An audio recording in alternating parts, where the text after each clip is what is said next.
Listo, Mariel, cuando gustes. Ya. Buenos días con todos. El día de hoy tenemos el gusto de contar con la presencia del doctor Carlos Sánchez Rivara. Para conocer un poco al doctor, él realizó su pregrado y posgrado por la Universidad San Martín de Porres. Él es actualmente médico staff del Instituto Nacional de Oftalmología. También es jefe del Departamento de Consulta General y Refracción del INO, jefe del Servicio de Cirugía Experimental y coordinador general del proyecto Catarata Express en el INO. Doctor Sánchez Rivara, muchas gracias por participar de nuestro curso. Lo dejo a cargo de la ponencia. Ok, muchas gracias. Agradezco mucho la invitación. Bueno, vamos a hablar ahora sobre catarata, especialmente lo que es catarata traumática. ¿Ya? Entonces, empezamos. Déjame hacer esto.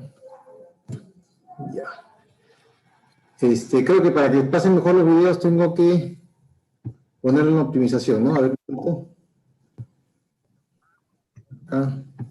La grabación se ha detenido. Ya, entonces seguimos. Esta reunión está siendo grabada. Entonces, dentro de lo que es trauma ocular, la causa más frecuente, la catarata traumática es la causa más frecuente de una catarata unilateral en jóvenes. Como sabemos la estadística, siempre los traumas el 80% se dan mayormente en jóvenes varones entre 20 y 50 años.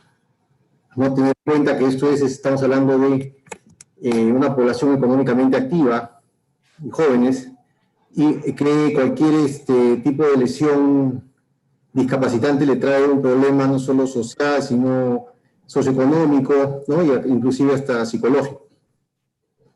Entonces, por esto es que nosotros tratamos de abordar esto de la mejor manera posible para tratar de tener un mejor resultado en los pacientes. Como estadística, tenemos que el trauma ocular, dentro de los traumas oculares, el 27 a 65% causan daño del cristalino. Entonces, cuando tenemos una catarata traumática, tenemos que diferenciarlo entre hay muchas clasificaciones de catarata traumática, muchos puntos de vista, muchos autores, pero les he traído de varios lo más práctico, ¿no? Entonces, tenemos acá que hay dos tipos de traumas del cristalino, que son de tipo contusión ocular, que causan no solamente, o sea, cuando vemos una catarata traumática, tenemos que ver las lesiones asociadas o las patologías asociadas, no solo enfocarnos en la catarata, sino daños a otros tejidos, como por ejemplo, en caso de una contusión, podemos encontrar efectos iridianos en un porcentaje alto, el mayor porcentaje. Podemos encontrar luxación o subluxación de cristalino y un glaucoma secundario también en un porcentaje menor. Cuando tenemos traumas penetrantes, tenemos el mayor porcentaje son lesiones en la córnea, luego efectos en el iris también y rupturas capsulares. Ahora vayamos a ver lo que les interesa a ustedes, que son la parte de la evaluación y la parte quirúrgica, ¿no? El abordaje quirúrgico. La evaluación es muy importante en una catarata traumática porque ustedes, según lo que están observando, según lo que están evaluando, van a saber con qué se van a enfrentar. ¿Ya? Entonces tienen que ver la manera de evaluarlo al 100%, lo máximo que puedan, para estar preparados para el momento de la cirugía. Entonces, ¿con qué se evalúa? Principalmente con la lámpara de hendidura. Tenemos que evaluar la integridad somular, la integridad capsular. Podemos tener una ruptura de la cápsula anterior, podemos tener una diálisis somular. Acá tenemos, por ejemplo, miren cómo está subluxado el cristalino, está hacia el lado, en este caso el lado izquierdo, y tenemos un espacio acá donde se han roto las sómulas. Entonces, según inclusive los grados, por ejemplo, acá tenemos un aproximado de 170 grados de una ruptura somular. Entonces ya estamos pensando en qué vamos a hacer y cuál va a ser nuestra estrategia quirúrgica. Por eso es importante la evaluación, ¿no? Debemos ver el aspecto del cristalino también, si estamos hablando de un cristalino maduro, un cristalino de un paciente joven, que es el mayor de los porcentajes. Y también qué otras lesiones asociadas, ¿no? No solamente operar el cristalino, sino también tratar de corregir los otros efectos o las otras patologías asociadas. Dentro de los exámenes complementarios, depende, tenemos que tomarle al paciente, son importantes la microscopía especular. ¿Por qué? Porque tenemos pacientes, por ejemplo, que vienen con traumas oculares de más o menos, pueden ser un mes, 2 meses, que tienen ruptura de la cápsula anterior, fragmentos de corteza pueden estar en cámara anterior mucho tiempo y pueden estar inflamando la cámara anterior y dañando las células endoteliales. Entonces, con eso nosotros podemos tener una confianza, una seguridad, un plan de acción, qué viscoelásticos, qué tipo de viscoelásticos usar, cuánta cantidad de viscoelástico usar, temperatura de viscoelástico inclusive, varios factores, ¿no? Ecografía también, si es que tenemos una herida cerrada, podemos una catarata traumática o sin una herida penetrante, en la córnea, por ejemplo, o en la esclera, podemos hacer una ecografía tranquilamente, podemos ya calcularle el lente intraocular para poder colocarlo, y una VM, en la cual nos puede orientar sobre, por ejemplo, tenemos una catarata blanca por el trauma, y no podemos ver la cápsula posterior. ¿Y qué pasa si una rexis bonita, una circular continua bonita, le hacemos disección y nos topamos con esta lesión? Acá vemos que tenemos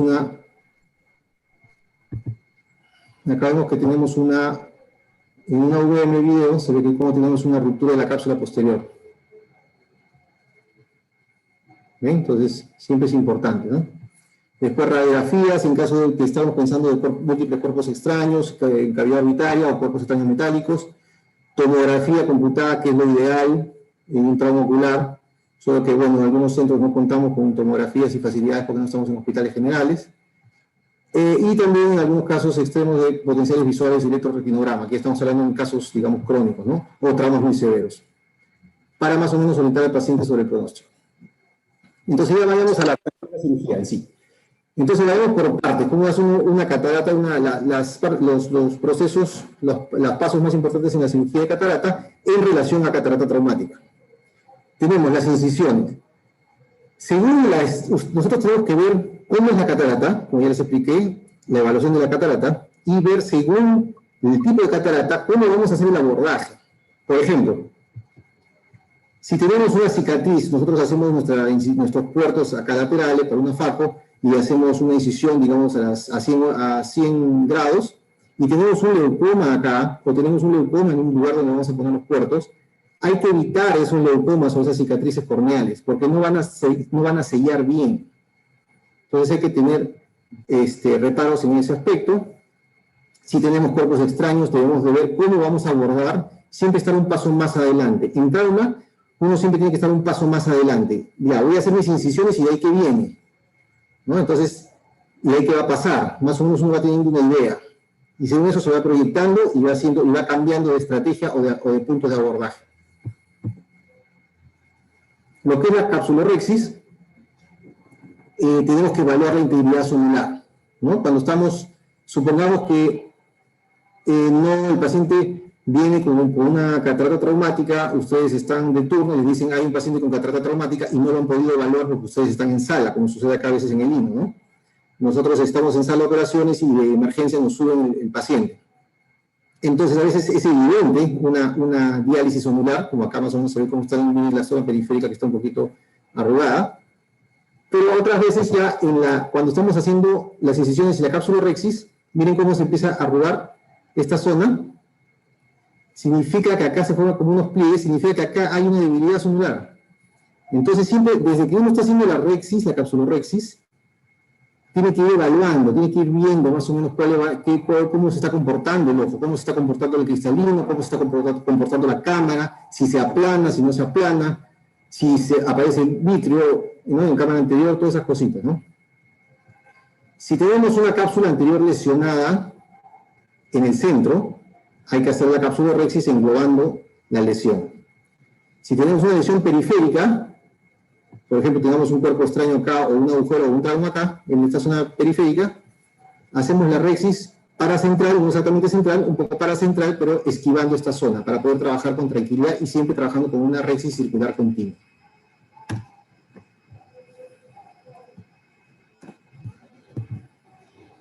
Acá tenemos, por ejemplo, tenemos un cuerpo extraño, acá una piedrita, y le hacemos la rexis grande, para poder trabajar luego sobre este cuerpo extraño y retirarlo. Y si no hay mayor compromiso de la cápsula posterior, la cirugía es prácticamente rápida, ¿no?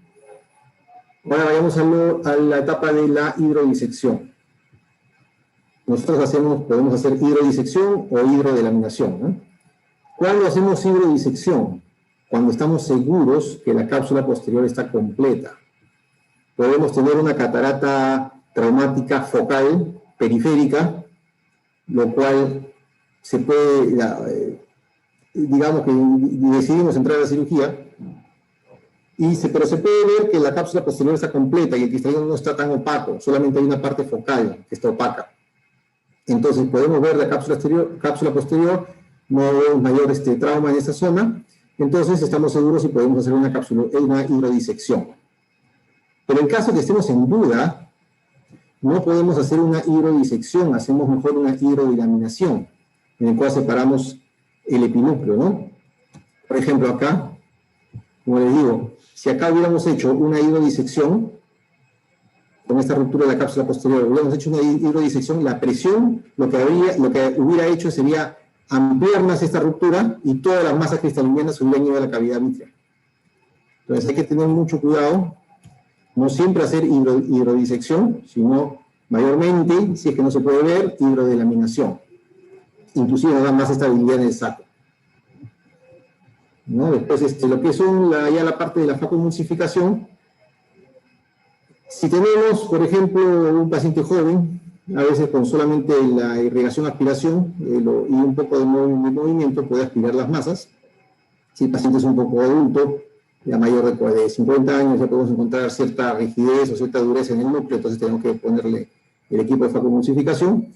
Trabajamos siempre con parámetros bajos, porque no sabemos cómo está exactamente las zónulas, cómo está la cámara anterior, cómo está el soporte del cristalino.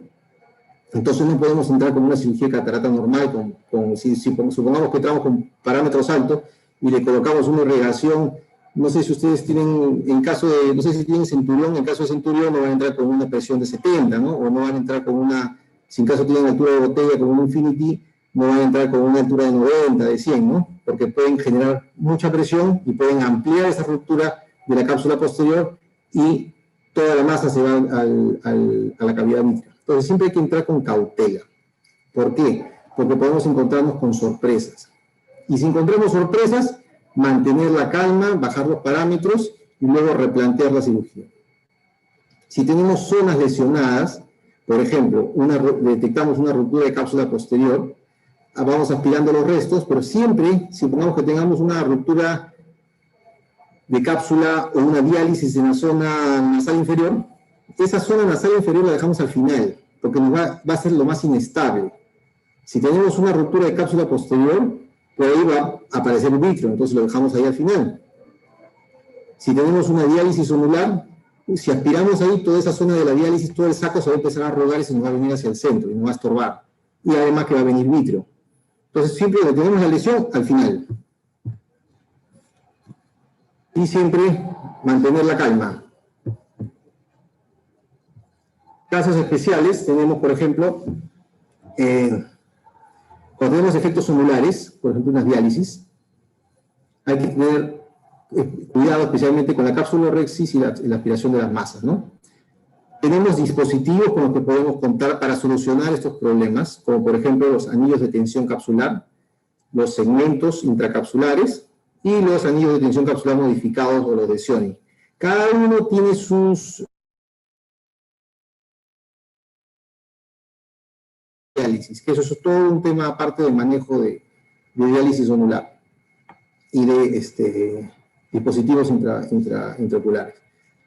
Entonces podemos colocar anillos de tensión capsular, segmentos de tensión capsular como los de AME o también el modificado, ¿no? Que tenemos de una asa, pueden haber de 2 asas inclusive. Pero en mi opinión,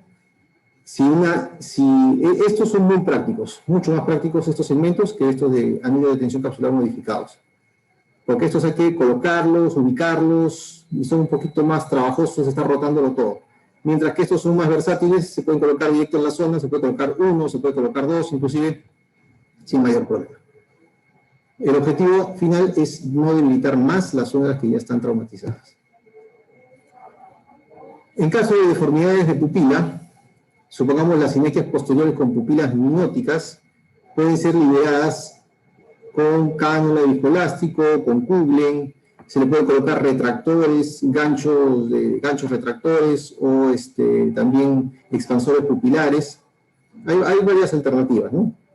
Esfinterotomías, stretching, se puede cortar inclusive, pero siempre tratando de, si es una cosa así exagerada, y bueno, pues no, hay que después hacer un trabajo sobre la pupila, ¿no?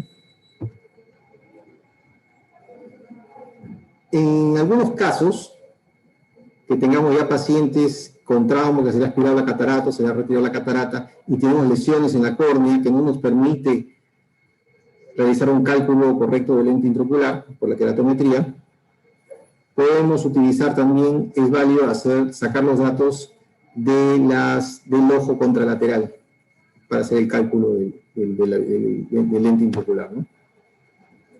Entonces, muy importante, cuando vayamos a entrar a una cirugía de catarata traumática, es tener los dispositivos necesarios, ¿no? Entonces, estos son ganchos de retractores de iris. Supongamos que tenemos una pupila miniótica. Tenemos que utilizar retractores de iris. Hay expansores pupilares que son como un cuadrado. Hay varios tipos, ¿no? También. Pero si no ven bien, tienen que utilizar los ganchos de retractores de iris. Ojo, no utilizar los retractores de iris para retraer el saco. Para el saco hay unos ganchos especiales, que son estos. Hay tres tipos. Estos de acá, que son un poquito más inclinados y tienen una punta final roma y redonda para no dañar el ecuador del saco. Tenemos otro en forma de pato. También y tenemos uno muy similar a este, pero la angulación es más recta. Es para comodidad del cirujano.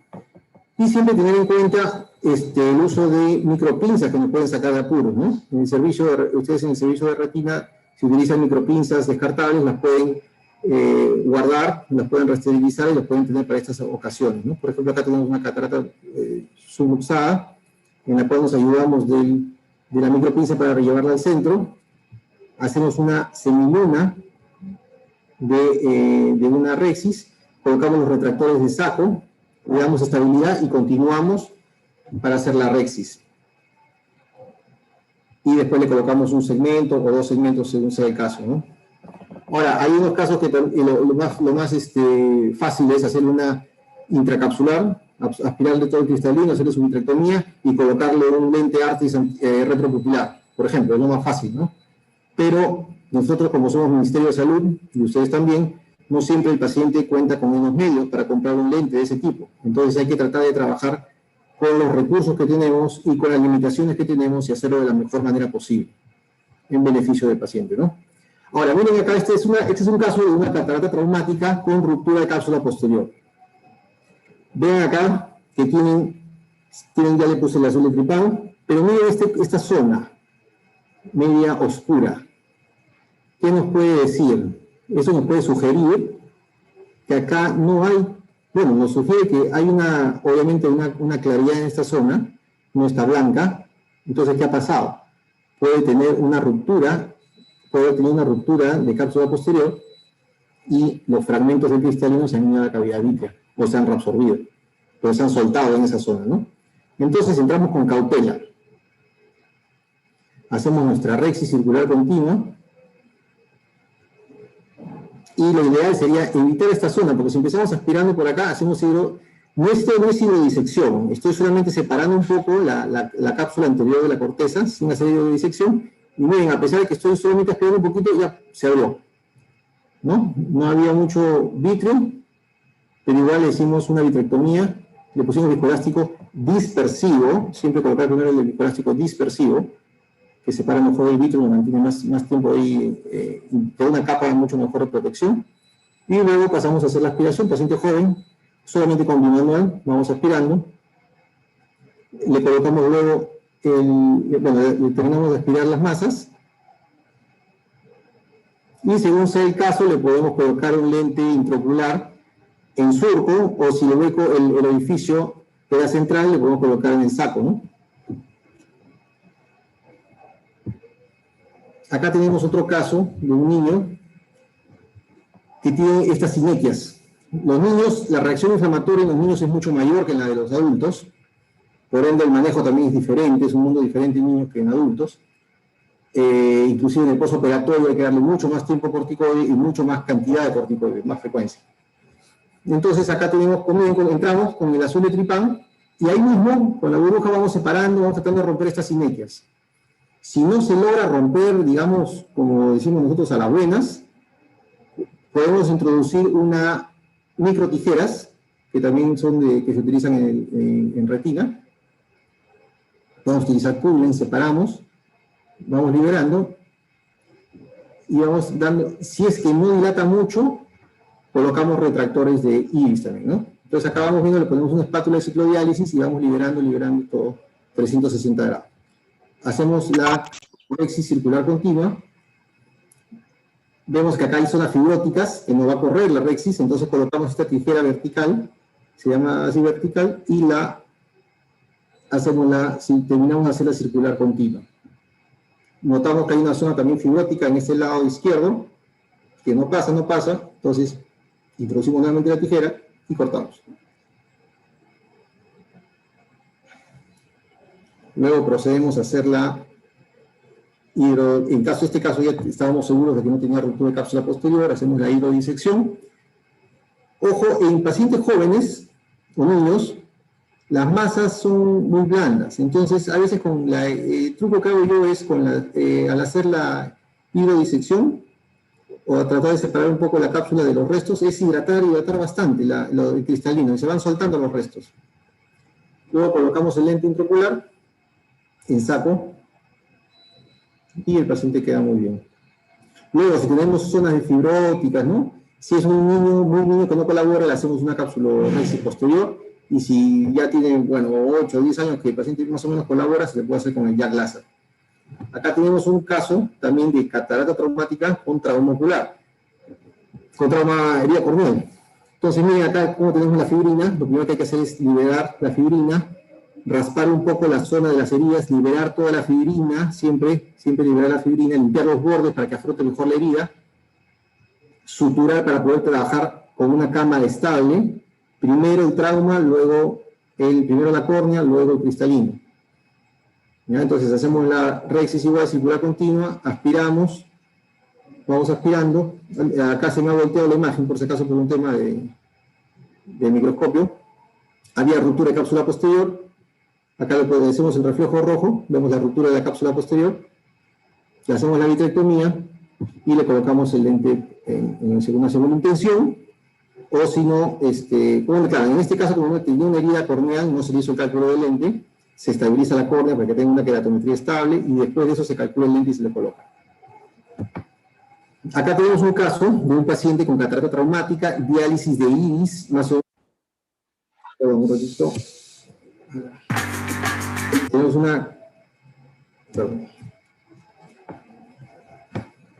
Tenemos una catarata traumática, iris, diálisis onular, y vitrectomía. Entonces colocamos viscoelástico, hacemos la vitrectomía de la zona, hacemos la rexis, miren los parámetros bajos, de acá trabajamos con los parámetros de altura baja, 50, cabello bajo, y vamos trabajando con este paciente. En un primer diálisis onular, en la capa de ropa le colocamos un saco, y para darle estabilidad que tiene una diálisis de 180 grados, le colocamos un segmento intracapsular con una sutura de polipropileno 9,0 de preferencia. Hacemos un flapo escleral, entramos debajo del flapo escleral, lo fijamos, luego tapamos el flapo escleral y le damos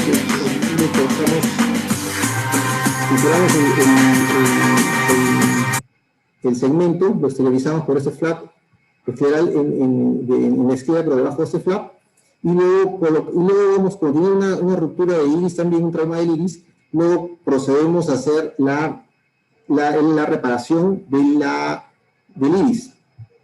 ¿Ya? Entonces abrimos un puerto acá, otro puerto por acá, y lo esterilizamos por un tercer puerto acá. Esto se llama la técnica de... Utilizamos la punta mesorástica de medida para estabilizar la sutura, un tublón para estabilizar los cabos de la sutura de tórica, de preferencia no de ceros, para trabajar sobre pins y escuelas. Y acá tenemos el paciente como había llegado con una agudeza visual de MM, se reconstruyó el segmento anterior, no tuvo una buena agudeza visual porque tenía un problema en un tramo también macular, pero estéticamente quedó bastante aceptable con su lente intraocular en saco. Entonces, con el segmento, estabilizamos el saco y le colocamos el lente en el saco. Acá tenemos otro caso de un paciente que tuvo un trauma, también un trauma, le hicieron una sutura esclera córnea, se le retiran los puntos, luego se le hace una keratometría, se le hace un cálculo de lente y tenía un astigmatismo regular. Entonces, si tiene un astigmatismo regular, nosotros podríamos pensar en colocarle un lente tórico, siempre y cuando tengamos una estabilidad en el saco o en la cápsula o en el cristalino, ¿no? Y en el saco. Porque si le colocamos un lente tórico y tiene una diálisis en esta zona o en cualquier zona y le hace un tilt, el efecto del tórico no es el adecuado. Entonces tenemos que tener un saco estable y una keratometría regular, un astigmatismo regular, ¿no? Entonces, en este caso, un paciente, nótese que tiene acá una lesión, un leucoma, entonces lo estamos evitando. Y el paciente llegó con empezó a empeorar su visión, empezó a hacer una catarata subcapsular posterior traumática y empezó a bajar la visión, entonces procedimos a operarlo. Tenía sinequias posteriores, las cuales empezamos a liberar, según lo que se ve en el video. Entramos obviamente con un lente tórico, con un lente monofocal motórico, con un lente de cámara anterior también, y un lente plegable de 3 piezas. O sea, tenemos que estar preparados para todo, ¿no? Porque podemos tener muchas sorpresas. Tenemos que entrar con todo. Entonces hacemos la cápsulorexis, le hacemos una hidrodelaminación para trabajar mejor en el saco, y vamos evaluando cómo se comporta el saco. Aspiramos, vemos que el saco se está comportando bien, no había ruptura ni daño angular, entonces le colocamos el lente tórico, lo alineamos según las marcas, y luego procedemos a hacer la sutura. Si le vamos a poner un lente tórico, tenemos que, por lo menos, mejorar en la pupila, ¿no? Porque si no, no nos va a servir de mucho. Entonces, acá no le pude hacer la técnica de McCannel, sino decidí hacerle con unas micropinzas de 23G, lo suturarlo, tenía buena cámara, entonces lo suturamos en cámara anterior, con polipropileno, igual, ¿no? Con tres nudos, uno, un punto acá, otro punto más periférico, y un tercer punto más periférico. Ya como había pérdida de sustancia, ya no daba más el iris y no lo podía traccionar tanto, porque si no lo había desinsertado de estos extremos. Entonces, y como tenía este leucoma, eso me tapaba, pues, ¿no? este daño, este defecto de iris. Y acá dice hay varias técnicas para sutura de iris. Tienes la de Siepser, la McCannel, varias, ¿no? Y también para refijarlo al ángulo, Hoffman, etc. Hay varias técnicas, ¿no? Esa es otra charla, un poquito extensa. Entonces, acá no le pude hacer la técnica de McCannel, que es más fácil, más práctica, porque tenía un leucoma. Entonces, si yo le abrí un puerto acá, iba a tener que ponerle varios puntos. Y si le iba a poner varios puntos, porque no iba a pegar bien esta córnea, ya el astigmatismo final iba a quedar diferente. Entonces, por eso decidimos hacerlo en cámara anterior, o también se pudo haber hecho la técnica de Siepser, que es pasarle la sutura, exteriorizar con un cooling, un cabo acá, anudarlo, y luego tensionarlo uno por acá y otro por acá. Y así vamos haciendo los nudos. Y el paciente quedó muy bien. Sorpresivamente, el paciente llegó así, en el prequirúrgico. Este es el postquirúrgico. Y miren cómo llegó fue un T7, un T9, ya no recuerdo. Al mes ya tenía 20-25 sin corrección. Entonces, lo que es catarata traumática, tenemos que tener como resumen o como conclusiones las siguientes recomendaciones, ¿no? Primero, si operamos una catarata traumática y tiene ruptura de cápsula o tiene muchas lesiones en todo el segmento, lo primero es dejar la mayor cantidad de remanente capsular posible.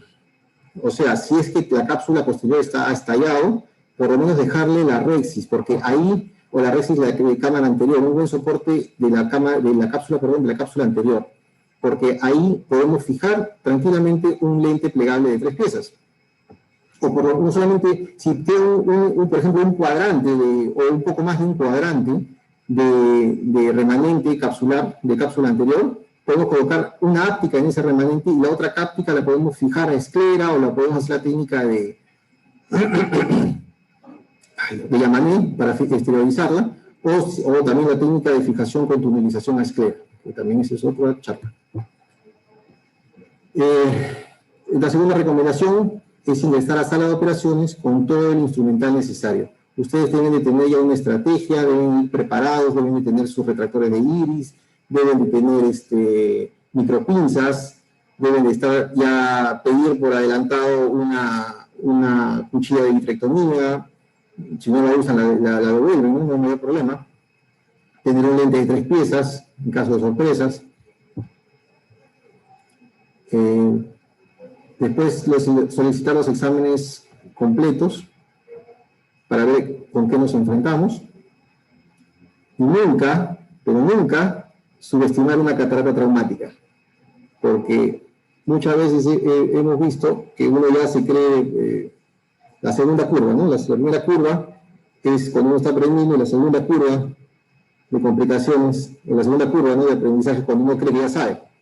Entonces uno entra confiado, no, este catarata no tiene nada, no tiene ruptura, no tiene nada, entra con presiones altas, con valores altos y ¡pum!, está ya. Y todo se va para abajo, todo se va para cavidad vítrea, ¿no? Entonces nunca hay que subestimar una catarata traumática. Siempre entrar con cautela. Y mientras que van trabajando, uno se va dando cuenta cómo se comporta la cámara anterior y ya puede empezar a subir los parámetros, empezar a trabajar un poco más rápido. Pero siempre empezar lento y empezar con mucha seguridad lo que están haciendo. De preferencia, con lo que son los parámetros, del FACO, entrar con parámetros lineales, cosas que ustedes pueden controlar, qué tanto presionan, qué tanto aspiran, qué tanto movimiento van a tener. Mayormente todo con lineal. Si trabajan con parámetros fijos, en estos casos trabajar mejor con lineal y con parámetros bajos. Listo.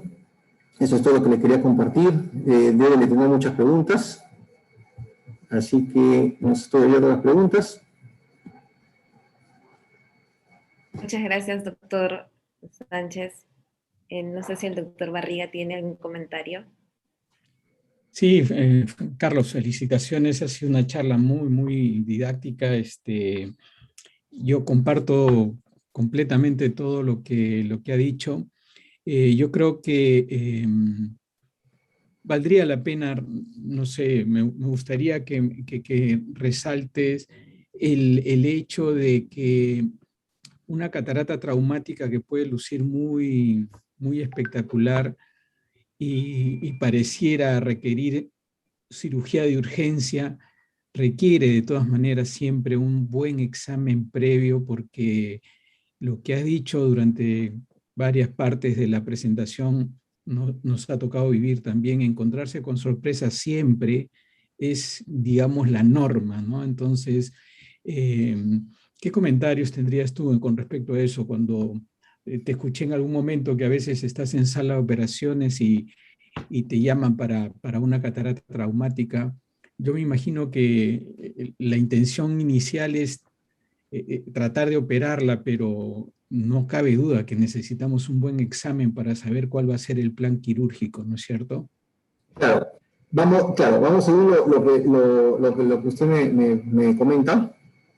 Tenemos criterios, ¿no? Entonces, por ejemplo, si tenemos una catarata, ¿cuándo operamos de urgencia una catarata traumática? Si tenemos un paciente que llega con una catarata traumática de 1 mes, ojo estable, no hay reacción inflamatoria en cámara anterior, no hay ruptura de cápsula anterior, no hay presión alta, entonces le hacemos todo, no hay herida, no hay trauma ocular abierto, entonces le hacemos todos los exámenes con tranquilidad. No es una urgencia, no tiene que ser una cirugía inmediata, puede ser una cirugía inmediata o tardía. No depende del caso. Ahora, ¿cuándo operamos, viene el paciente con una catarata traumática y cuándo tiene que ingresar a sala? Es cuando tiene reacción inflamatoria en cámara anterior, mucha, cuando tiene ruptura de cápsula anterior, porque están saliendo los fragmentos de cristalino, van a generar inflamación, van a ocasionar probablemente una trabeculitis, van a traer consecuencias secundarias de presión alta, va a dañar el endotelio y todo eso va a ir sumando, entonces, y no va a recuperar el paciente la visión, ¿no? Entonces, ahí sí tenemos que entrar. Entonces, 1 es ruptura de cápsula anterior, 2, reacción inflamatoria, y 3, presiones altas. Obviamente le estabilizamos la presión, ¿no? Le estabilizamos la presión y entramos. Esos son los casos que podemos entrar e inclusive no tener un plan de cálculo de lente, ¿no? Y también, obviamente, un trauma ocular abierto, ¿no? El otro comentario que quiero transformarte en pregunta también es, ¿no es inusual que un paciente con una catarata traumática tenga un compromiso del segmento posterior o del ángulo camerular, en fin, complicaciones más allá de solamente la catarata, ¿no? Entonces, en el plan o en el protocolo que sigues tú para el manejo de estas cataratas, ¿cuándo decides entrar con otros especialistas que tengan que ver, por ejemplo, con segmento posterior?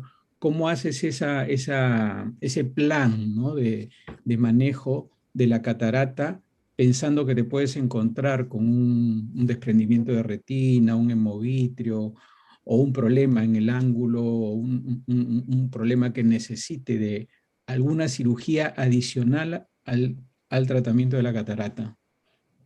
Ahí lo ideal es, si uno está sospechando de un compromiso del polo posterior que se pueda recuperar en el momento, lo ideal es hacer ambas cirugías al momento. Claro. Ideal. Por varias razones, solución más rápida, un solo procedimiento, el paciente no tiene que estar sometido a 2 procesos, etc. Lamentablemente, a veces no se da acá, porque no, por varias razones, a veces dicen, no, opéralo nomás y después nosotros vemos el tema de la retina, pero lo que usted dice es lo correcto. Lo ideal es entrar con 2 al mismo tiempo, si hay sospecha o compromiso del polo posterior. E inclusive uno puede aspirar la catarata y no necesariamente, o sea, tenemos también lentes, podemos utilizar en sala de operaciones lentes de 20 dioptrías, ponemos un directo y ahí con el paciente dilatado se puede ubicar y se puede, con el material estéril y con los guantes, con todo el equipo estéril se puede hacer fondo de ojo y se puede evaluar. Puede tener un desgarro, puede tener alguna lesión, se intenta, se ubica, así varias veces también hemos hecho, lo intentamos, lo ubicamos y inclusive lo dibujamos y lo mandamos a retina el día siguiente, ¿no? Mayormente por un tema de proceso, por varios temas, las cirugías entran en la tarde cuando ya no tenemos retinólogo, ¿no? Sí, pues, sí, eso te lo quería comentar porque también nos ha pasado a nosotros. Nosotros no teníamos, por mucho tiempo no hemos tenido unidad de retina y por lo tanto muchas veces entrábamos a una cirugía de catarata traumática sin el apoyo del retinólogo que debiera estar si es que hubiera un problema de segmento posterior, ¿no? Y comparto tu opinión en el sentido de que sí, pues es mejor tratar todo de una sola vez en un solo acto quirúrgico, pero para eso necesitas unidades o salas de operaciones preparadas para eso, ¿no? Y no es lo que ocurre en nuestro medio muchas veces, ¿no? Y claro, es lamentable porque no es lo ideal, ¿no? No estamos trabajando. Es traumática, en general los traumas, porque podemos tener heridas. Es correcto, sí. Heridas zona 3, ¿no? Córnea, esclera, y vemos ahí que tenemos una prolapsada, sería bueno colocarle una vitrectomía, cerrar la herida en el momento de hacer la vitrectomía. Algunas veces he entrado yo, pero ya tengo que hacer todo un trámite de ir con el retinólogo, amigo, y le digo, mira, compadre, tenemos una catarata luxada, a cavidad vítrea, catarata traumática, ¿no? Entonces, la facofragmentación, y luego, listo, muchas gracias, y me dejas a mí con los puertos, y hago la fijación escleral y lo hacemos todo en una. Eso es lo que le llamo como las computadoras all-in-one. Y eso es mucho mejor para el paciente, ¿no? Pero o sea, hay que hacer mucho trámite para eso, lo cual se hace, pero no es frecuente, ¿no? Así es. Y la última pregunta que tenía Carlos es, también por experiencia propia que hemos tenido en el servicio, para nosotros siempre ha sido muy complicado, muy difícil operar cataratas traumáticas con anestesia local. Inclusive poner anestesia retrovulvar, más de una vez nos hemos encontrado con sorpresas que el ojo estaba dañado, abierto en otro lugar que no se veía y bueno, la retrovulvar hizo más daño. Desde hace mucho tiempo en nuestro protocolo, sobre todo de trauma ocular, no de catarata traumática, sino de trauma ocular, preferimos la anestesia general. ¿Cómo manejas tú esa situación? ¿Cuándo decides anestesia general? ¿Cuándo decides anestesia local? ¿O qué es lo que más usan normalmente? Ya, vamos, y sí, ahorita le respondo, pero antes que se me vaya de idea, quería hacer otro comentario sobre esto de la catarata luxada que le está comentando que entré con el retinólogo. Dentro de la evaluación del paciente que le comenté, lo hacemos, a veces tenemos un cristalino. Disculpe que le haga este comentario. No, no, está bien, sí, está bien, no hay problema. Por ejemplo, este es el cristalino, ¿ya? Entonces, uno puede ver al paciente con diálisis, hace un golpe en la mesa y hace una vibración, hay una facodomesis. Entonces, estamos pensando, es una evaluación, que estamos pensando que hay una ruptura sutural por algún lado. Entonces, cuando vayan a entrar, siempre échenlo al paciente y lo echan y lo ven con una linterna o con una lámpara de figura portátil, porque a veces se está agarrando solo la parte superior. Lo suben, lo llevan a la sala de operaciones y cuando lo echan, el cristalino está así, en tilt. Claro.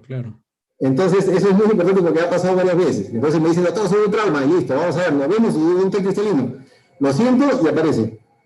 ¿No? Entonces, hay que hacer muchas peripecias ahí, hay que ponerlo inclinado, de repente agarrar con una micropinza, levantar y hacerle una intra, ¿no? Y bueno, a su pregunta sobre la cirugía, la anestesia, bueno, nosotros mayormente lo hacemos con perivulvar, con anestesia general, cuando no colabora mucho el paciente. Y si tenemos una herida extensa, para eso lo evaluamos antes. Vemos si tenemos una sospecha de una herida escleral oculta, hay también criterios, hipotonía, cámara profunda, pupila discórica, ¿no? Piriforme. Entonces ya nos puede estar pensando, la agudeza visual también nos puede estar, son puntos importantes para sospechar de una herida escleral oculta. Entonces en esos casos, ya si entramos, no, vamos a demorarnos, si le ponemos una perivulvar vamos a tener mucho problema, podemos hacer más daño que corrección.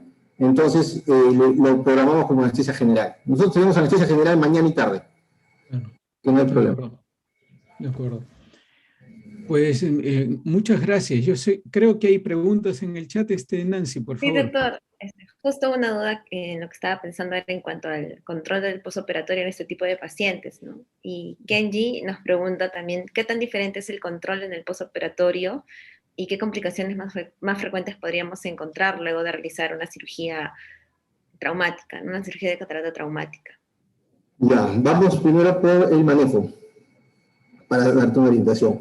Cuando tú tienes una catarata traumática y tienes un corte, un trauma, puede haber entrado partículas de microbios o gérmenes externos, ¿no? Entonces, si es solamente segmento anterior, le coloco antibiótico intracameral, del cual le pongo el moxifloxacino más dexametasona, que es el único que tenemos en el mercado, es el Vigadexa, 0.1 de mililitro, o sea, la jeringa de tuberculina le ponen 0.1 en cámara anterior, ya, en los traumas, cataratas traumáticas. Si hay ruptura de cápsula posterior, ya paso a vía oral.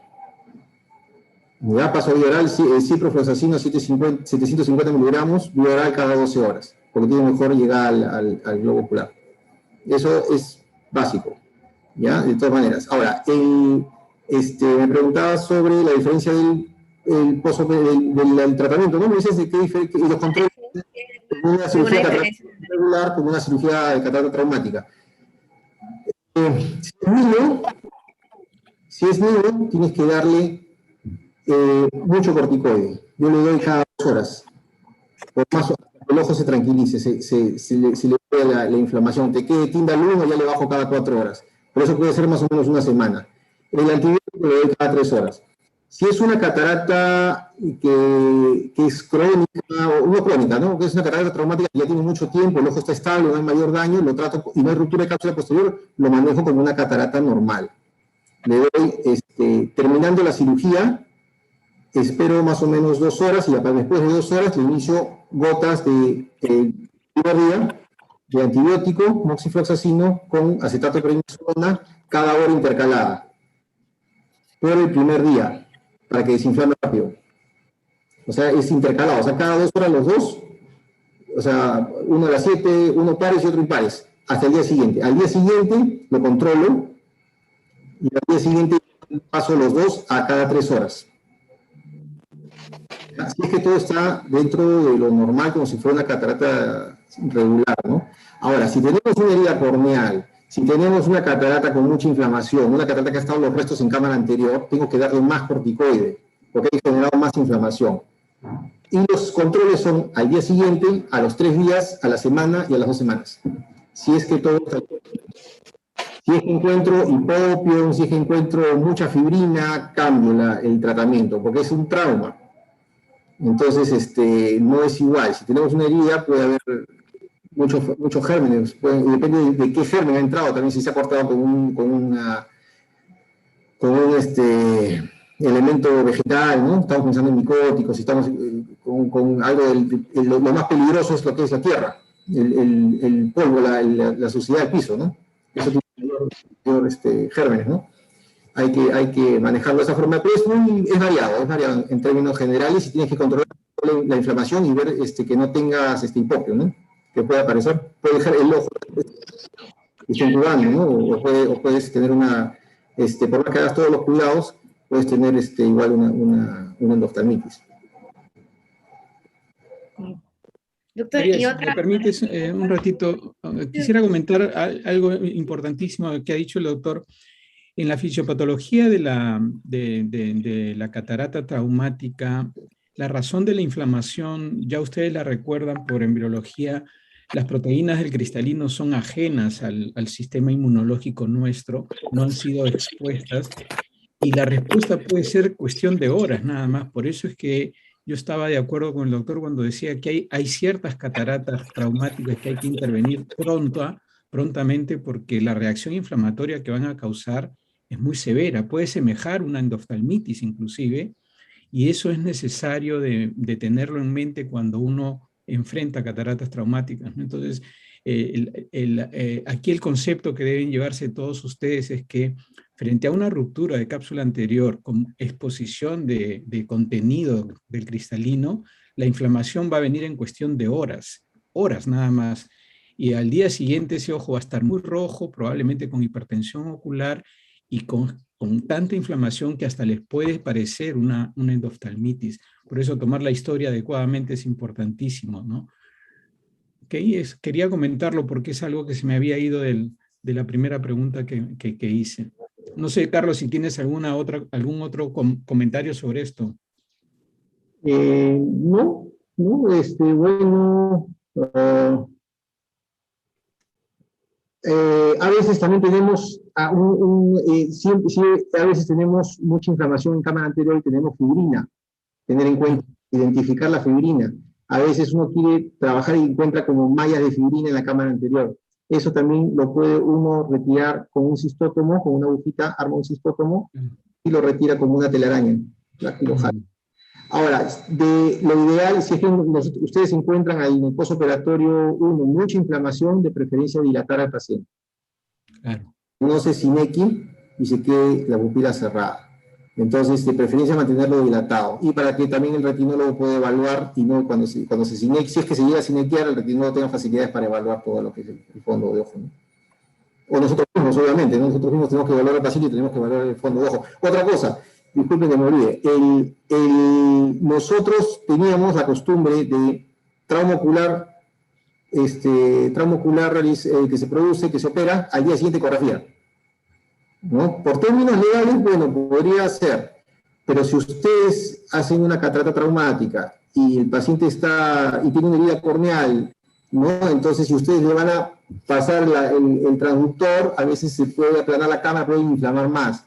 Entonces, lo que yo les enseño a los residentes es, si puedes ver, no lo mandes. Si no sospechas de una herida, de un problema retinal, si has solamente cierto segmento anterior, le haces tu fondo de ojo y lo dejas para unos 2 días o 3 días para hacerle la ecografía, ¿no? Si ves que la situación es un poquito complicada, hay temas legales y necesitas definir sí o sí con algo, bueno, ya pues, ¿no? Pero de primera instancia no es mi primera opción, ¿no? De acuerdo. Doctor, tenemos otra consulta. Me ha pasado varias veces que, por ejemplo, en una clínica he operado un trauma ocular, todo queda bonito con su lente, todo perfecto, y bueno, o es un trauma abierto, lo dejo limpio con todo el saco posterior, todo para colocarle un lente en una segunda intención, y le hacen la ecografía y al día siguiente plano la cámara, ¿no? Pues pasa, me han pasado veces, ¿no? Y después yo empiezo ya, pues me pongo más colorado todavía. Doctor, tenemos otra consulta, ¿no? Bueno, en cuanto a la clasificación de trauma ocular por zonas, si esto va a influir en el pronóstico de una cirugía de catarata traumática. Siempre. Por eso está la clasificación de esta zona, ¿no? Entonces, esto tiene zona 1, zona 2, zona 3. ¿Por qué? Si tú tienes zona 1, estamos pensando solamente córnea, ¿no? Hasta limbo. Si estás pensando en zona 2, estás pensando hasta inicios, no llegas a vitrio, pero ya estás pensando en que puede haber desinserciones, etcétera, puede haber mayor inflamación y compromiso levemente del inicio de la uña. Si estás pensando en zona 3, inclusive ya estás pensando en entrar con algún ayudante. ¿Por qué? Por varias cosas. Tú tienes una zona 3 y estamos hablando ya de 5 milímetros posteriores al limbo, después de 5 milímetros posteriores al limbo. Entonces, ¿dónde la esclera es más delgada? Donde se insertan los músculos.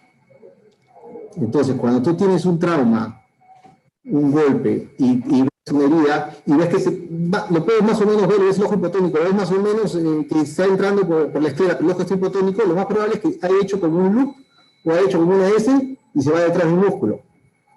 Entonces, zona 3 ya estás pensando en entrar con anestesia general y con un ayudante, porque vas a tener que jalar, desinsertar músculo, vas a tener a alguien que te tenga que estar ayudando y jalando el ojo para el otro lado, porque la herida puede irse hasta atrás.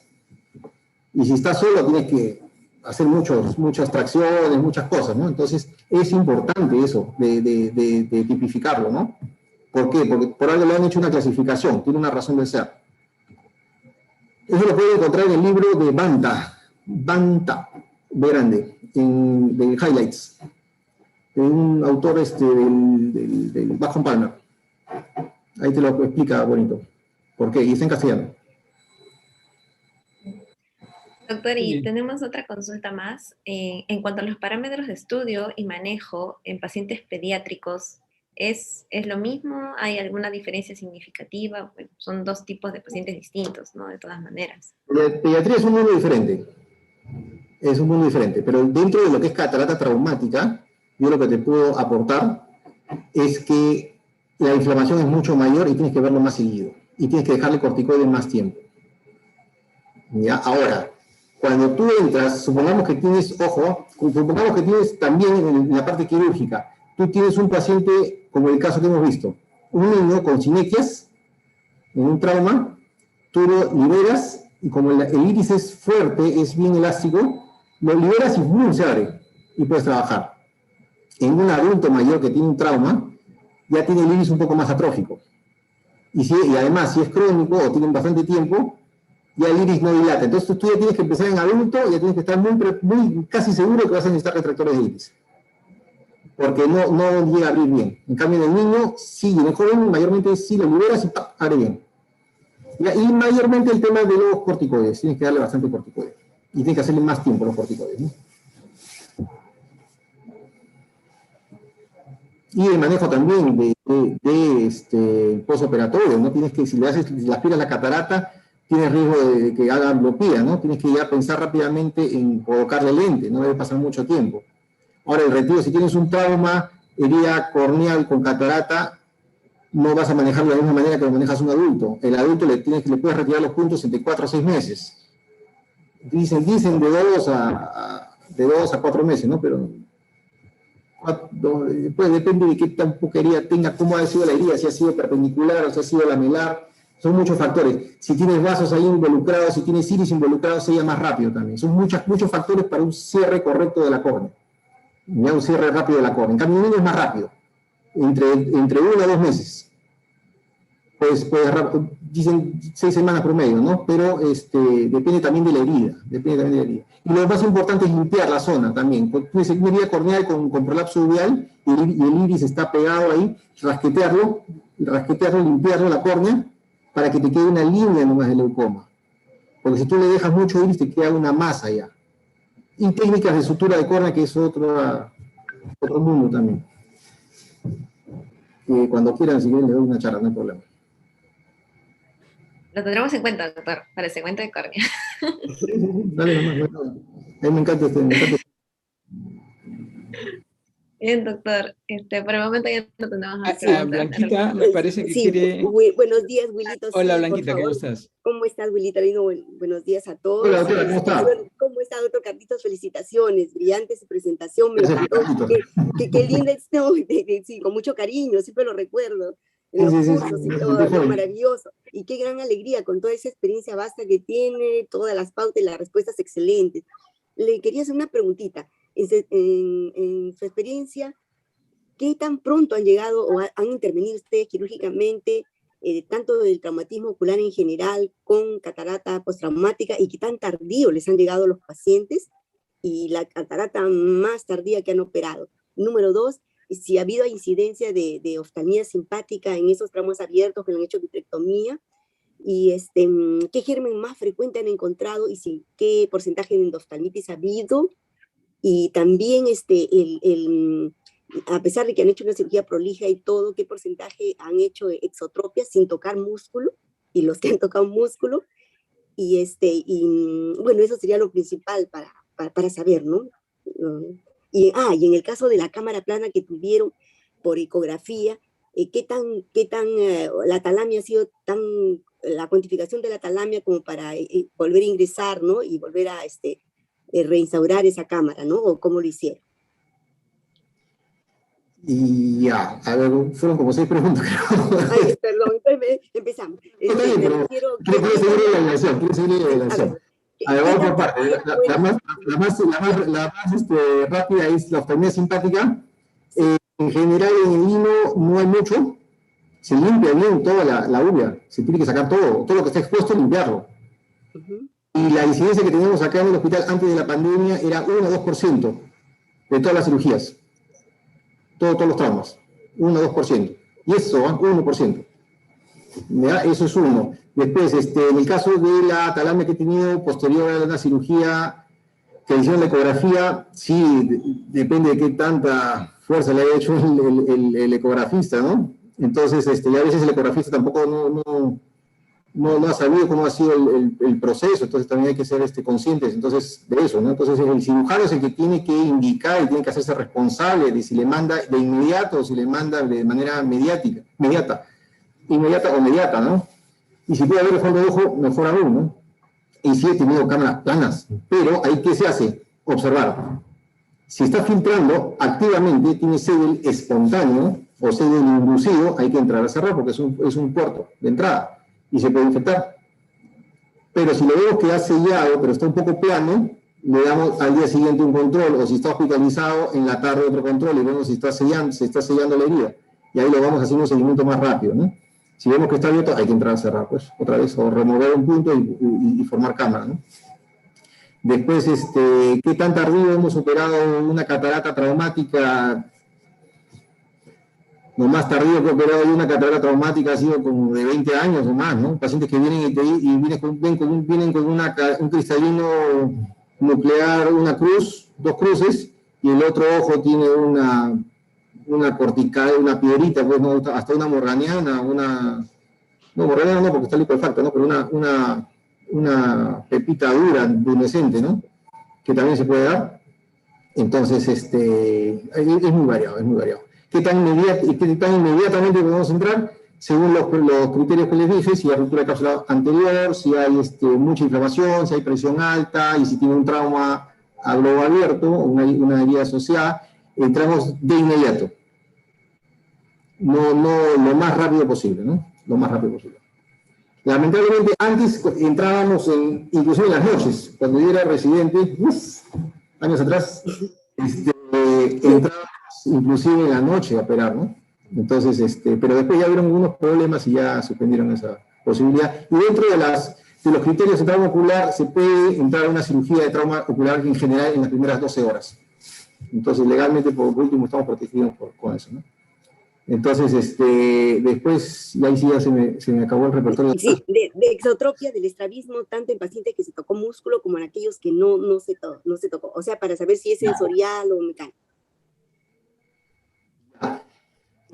Depende si